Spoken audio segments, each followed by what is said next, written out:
De ser rigurosos debemos decir que cuando llamamos a alguien Emilio del Río, es José del Río. Nosotros le decimos Emilio cariñosamente, nada más, pero es José del Río. Y bueno, Vaca Muerta no forma parte de la oligarquía vacuna, tampoco, querido Axel Kicillof, de esas nanos, aunque se trate de vacas. Sí, en primer lugar, la verdad que quedé impresionado con el informe. El informe da un poco de lástima, esa es la verdad. Oír cómo son un panqueque, una jauría de opositores que se oponen a todo lo que hacemos, Y ya no importa si comulguen ideológicamente, conceptualmente, pareciera que no pensaran, todo lo que saca el gobierno está mal, y si lo que ellos pedían se hace también está mal. Entonces, no, la verdad un mar de contradicciones, es muy difícil sacar una conclusión. Eso desde el punto de vista del debate, porque desde la gestión uno le gustaría que haya opiniones, digamos, que sean más o menos positivas en términos de aportar al debate, pero no las hay. Lo que uno lamenta es tener que perder el tiempo explicándole a la gente lo que le desexplicaron para generar crítica donde la verdad que no hay mucho elemento. Y por otro lado uno se pregunta, porque muchos de ellos son candidatos, ¿qué haría esta gente gobernando? Si estas son las ideas que tienen, cuando no tienen la responsabilidad de gobernar, ¿qué harían gobernando si no saben ni qué hacer? Si quieren capital extranjero o no quieren capital extranjero. Y la imagen que generan de nosotros, pasamos de chavistas un día a vendepatrias el otro, sin solución de continuidad, y uno se despierta con acusaciones contrarias a las que recibía. Es muy difícil el debate. Me parece que lo que hay que hacer, la gente tiene que estar muy atenta, informarse, leer todos los diarios, también los de la oposición, estar conociendo que son diarios de la oposición, pero leer e informarse y formarse su opinión propia y no escuchar estas opiniones. Nada mejor, Axel, quizás que narrar una versión desde adentro, ¿no? ¿En qué consiste el acuerdo YPF-Europa? Mira, forma parte de una saga de medidas que tomó muy valientes, que tomó la Presidenta de la Nación, que son transformaciones estructurales del sector energético, que nosotros en realidad heredamos de los 90, por ponerle un nombre, pero fueron 40 años de enorme extranjerización, porque a nosotros nos hablan ahora, bueno, estos devenidos nacionalistas, y después anti-extranjeros, y después extranjerizantes, bueno, nos vienen a hablar de la extranjerización. Yo quiero comentar algo. En 2003, cuando asume Néstor Kirchner, de la producción nacional de petróleo, producción nacional un 11%. Hoy, después de lo de YPF y con todos los cambios que se están haciendo, un 52% de producción de empresas bajo control nacional, inclusive YPF.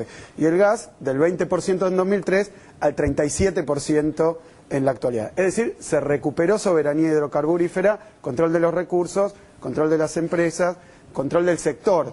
Ese avance, por supuesto que tiene muchos elementos. Está la ley de soberanía hidrocarburífera que contiene la expropiación del 51% del paquete accionario de YPF, la creación de una comisión nacional para la planificación de las inversiones con el sector privado. Desde los 90 el sector es básicamente privado y básicamente extranjero.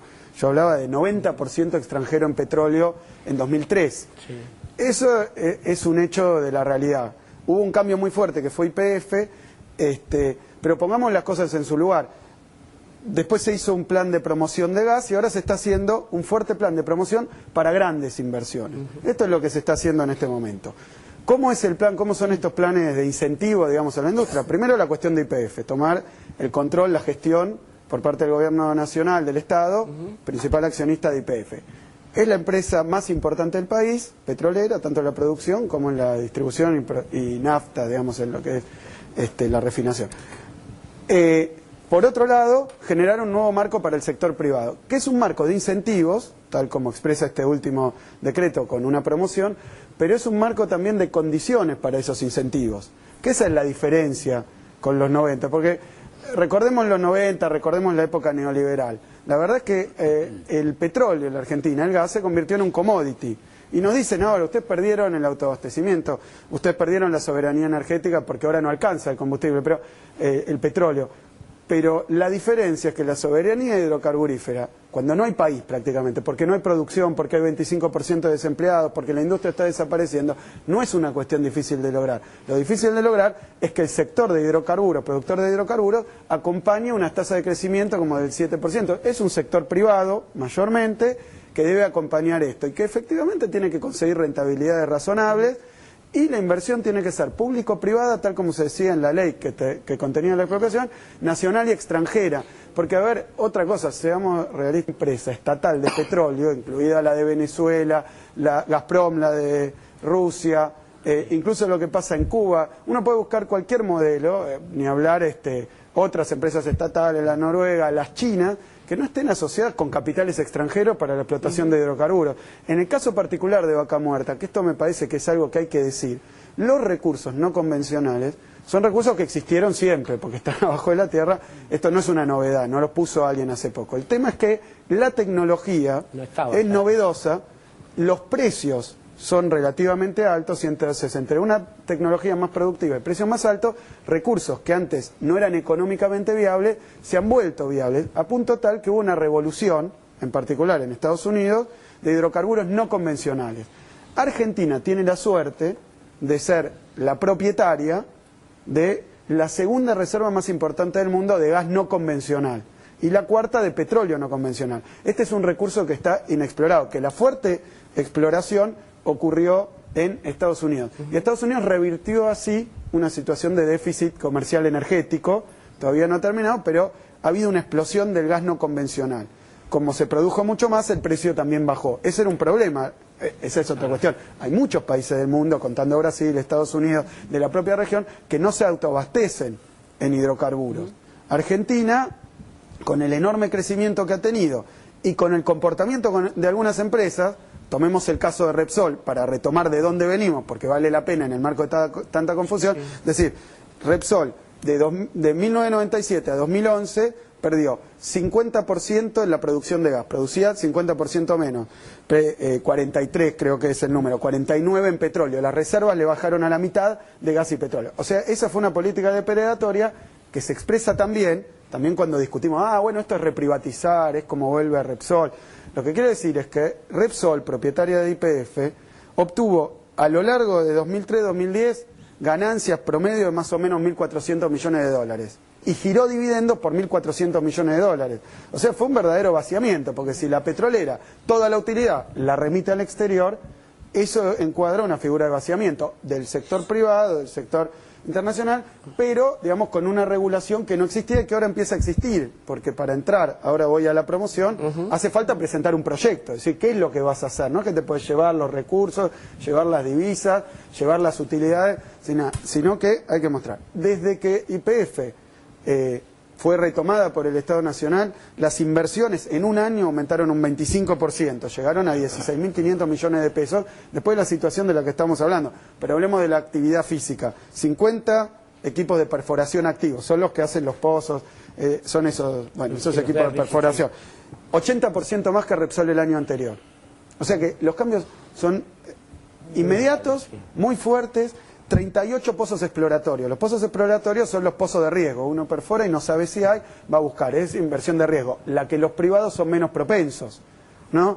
En el caso de 65% más de inversión en pozos exploratorios, con esos 38 pozos exploratorios. Es decir, ya hemos dado vuelta al panorama de hidrocarburos.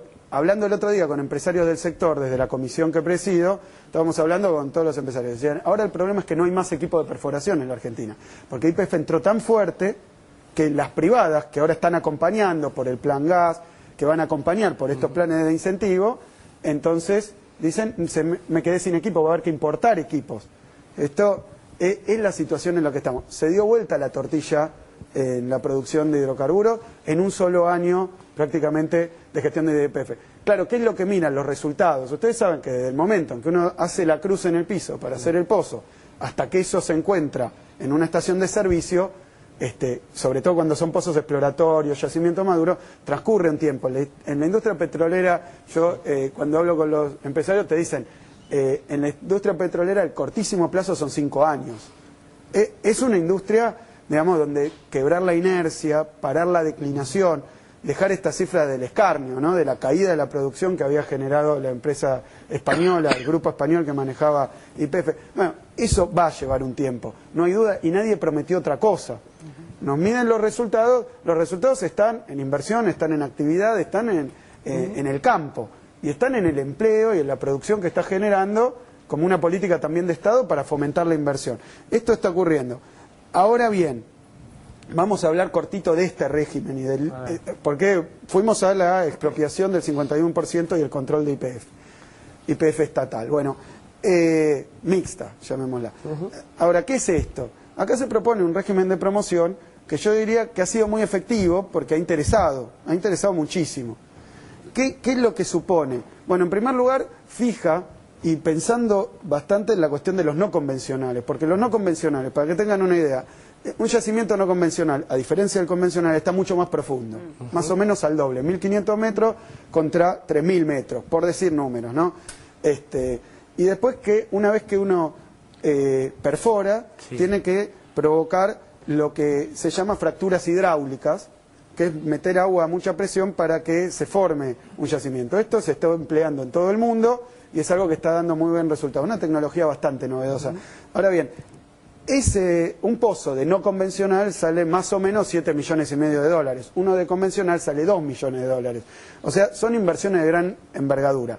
El yacimiento, que es ni de Repsol, digamos, ni siquiera de YPF, es de la Argentina, y que además es de propiedad de las provincias a partir de la Constitución del 94, nos presenta un panorama donde somos la segunda reserva mundial de gas, la cuarta reserva mundial de estos recursos. Pero necesitan enormes inversiones. Ahora, ¿qué es lo que se ha hecho aquí? Se ha hecho un programa de promoción, el decreto de la presidenta, que plantea lo siguiente: para inversiones superiores a 1.000 millones deben venir y presentar un proyecto. El proyecto debe ser aprobado, no es cualquier proyecto. Y el beneficio que se le presenta es que a partir del quinto año, el 20% de la producción total del proyecto, si es que lo consiguen, porque es una inversión de riesgo, es una inversión donde hay que buscar petróleo, no es soplar y hacer petróleo, digamos, es otra cosa bastante distinta.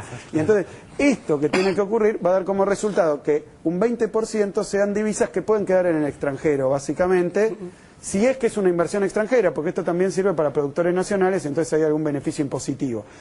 Eso es todo lo que hay, un programa que ha servido y que se reclamaba en un sector donde decía, todas las empresas estatales se asocian con empresas internacionales y todas las empresas internacionales, para asociarse con estos recursos, dicen, bueno, en algún momento tengo que tener un horizonte donde, no sometido a otras consideraciones, pueda recuperar algo de lo invertido, razonablemente. Entonces, estos son proyectos que a partir del quinto año permiten esto. Recordemos también que en 2003 todos los dólares de la Argentina por cualquier actividad podían quedar en el exterior. Esto fue un cambio, que es que ahora tienen que pasar por el MULC, los dólares financieros, por el mercado único libre de cambios. Es una cuestión financiera de qué se hace con los dólares. Tampoco es una cuestión, y están equivocados, y está en el decreto, pero no saben, evidentemente. No es una cuestión de remisión de utilidades, porque esto depende si consiguen o no consiguen utilidades. Lo único que se está diciendo es que se les permite exportar una parte con beneficios impositivos y con localización en el exterior. Eso en cuanto al régimen general, pero no es un régimen para Chevron, es un régimen para fomentar las grandes inversiones que necesita el país. En este caso es todavía más clara la situación, porque viene esta empresa no a llevarse un área, que además no la concesiona ni el Estado Nacional ni la Presidenta de la Nación, la concesionan las provincias, sino que viene a asociarse con la empresa nacional, que es YPF. Se asocia 50-50, 50%. ¿Qué es lo que ponen ellos? Ponen el capital inicial de riesgo. ¿Qué es lo que pone YPF? Y esto es muy importante, pone el trabajo. Es una sociedad entre capital y trabajo, 50 y 50, lo que haya trabajado y lo que piensa trabajar. Y una cosa fundamental con respecto a otras experiencias históricas, etc. YPF va a operar el área. Eso quiere decir que la que va a trabajar y la que va a aprender a sacar recursos no convencionales es YPF, de la mano, como explicaba recién, de una empresa norteamericana, que son los que tienen experiencia en recursos no convencionales. Así que acá hay una enorme sinergia entre recursos que existen, que estuvieron hasta ahora inexplorados. Recordemos, Repsol, cuando tenía esta parte de Vaca Muerta, esta parte del yacimiento, el megayacimiento Vaca Muerta, había hecho 4 pozos. Y ahora, con este contrato, en un año se van a hacer 115 pozos. O sea que es una explosión de actividad. Es una explosión de actividad que, bueno, esperemos que la suerte acompañe a la empresa estatal y también al inversor extranjero, y que sea muy exitosa, que genere mucho petróleo y que vaya encaminado exactamente al mismo fin que todas las medidas que ha tomado la Presidenta de la Nación, que es a garantizarnos un autoabastecimiento en materia de hidrocarburos con una perspectiva de largo plazo. Nadie esperaba resultados inmediatos y el sector está en efervescencia. Cuando vienen ellos, después la otra cuestión, porque he escuchado cosas que es para agarrarse los pelos, de rodillas han dicho, entreguistas, bueno, digamos, ¿de qué estamos hablando? De un área que abarca el 1,3% de ese mega yacimiento. Es importante decirlo, tiene 30.000 kilómetros cuadrados. Estamos hablando del 1,3%. Y de la parte que tiene YPF, 3%. Y no se ha entregado. Es una sociedad, como toda sociedad petrolera, si se toman el trabajo que se establece en el mundo, offshore, o sea, en el mar, en la tierra, convencional y no convencional, que se pone capital, se pone trabajo, se pone concesión, y a partir de eso se empieza a trabajar y después se van repartiendo los resultados. Que durante 5 años no se ve un peso, porque se reinvierte en seguir haciendo pozos para seguir generando la producción. La verdad es que ahora viene una inversión también fantástica, 1.240 millones de dólares, que no es moco de pavo, 1.240 millones de dólares, de una empresa internacional que a contramano, porque este es el punto central, se tomó el control de la compañía y en lugar de irse todos despavoridos, decir como ellos ahuyentan, han venido a poner la plata y el riesgo operado por la propia YPF. Es una confianza realmente gigantesca en la capacidad de los argentinos, no nos tiremos abajo.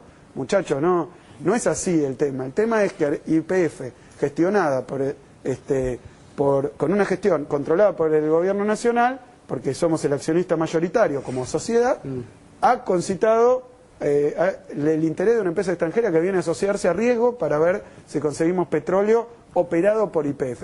Si esta experiencia sale bien, que ya salió bien en su primer paso porque han mostrado interés, el interés está, y han venido de la mano de la empresa que todos decían, por eso, es una especie de ogro, cuco, todo lo contrario, han ido, han hecho ahí veíamos a Limo Gili, a Galucho, acordando entre dos empresas, sociedades anónimas, digamos, de capital, digamos, empresas privadas, nada más que esta con una mayoría de paquete accionario estatal.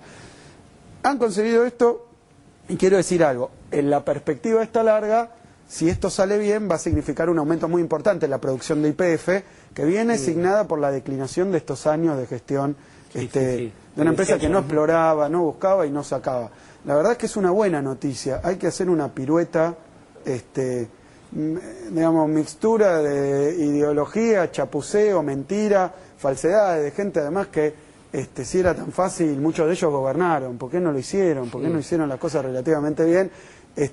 Pero es muy difícil disimularlo de otra cosa. Eso es lo que es la continuidad del proyecto de la presidenta de la búsqueda de la soberanía hidrocarburífera, no estática, sino dinámica.